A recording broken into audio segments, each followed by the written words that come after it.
আসসালামু আলাইকুম রহমতুল্লাহি ওবরাকাতুহ।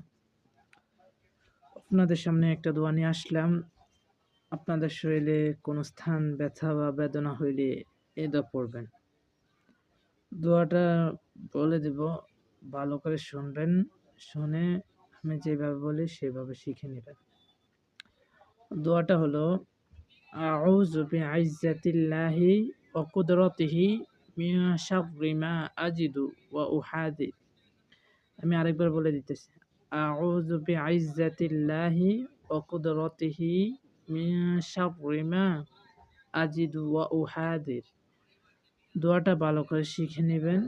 আর শরীরের কোনো স্থানে ব্যথা বা বেদনা হইলে ওই জায়গায় ডান হাত থেকে 6 বার পাঠ করে নেবেন এই দোয়াটা। ইনশাআল্লাহ আপনার শরীরে ব্যথা বেদনা কমে যাবে। আসসালামু আলাইকুম রহমতুল্লাহি ওয়া বারাকাতুহু।